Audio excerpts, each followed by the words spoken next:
Android permissions. In this topic, we will discuss Android permissions. Primarily, these permissions protect an Android system and more importantly, user privacy. The Android system runs each application in a sandbox with limited access.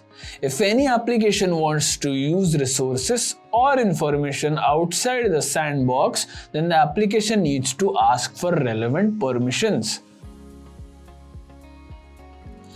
Before Android 4.0, all permissions were set at installation time and could not be changed until reinstallation. However, in the newer Android versions, permissions are asked at installation time. In order to grant permissions, they should be declared in the AndroidManifest file.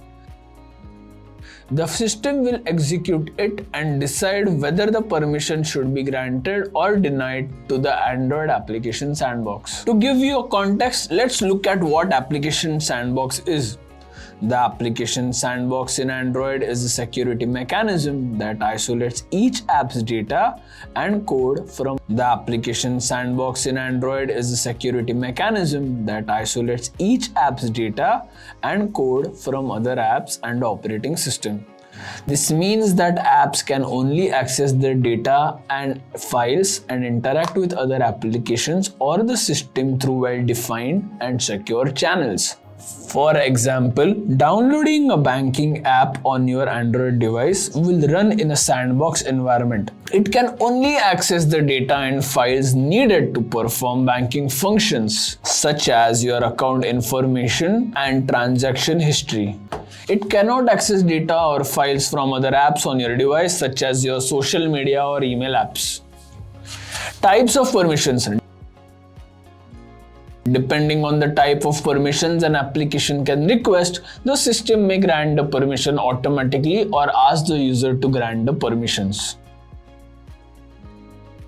There are two types of permissions, normal and dangerous. Normal permissions do not have a direct risk to user privacy. So the system now grants these permissions automatically.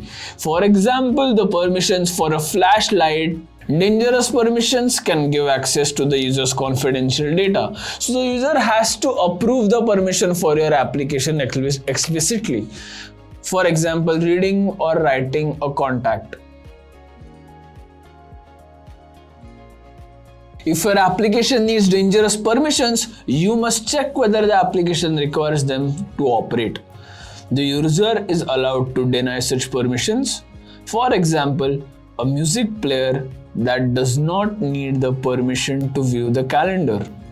The user is always free to deny permissions, so even if the app used the calendar the day before, it could not be assumed that it still has permission to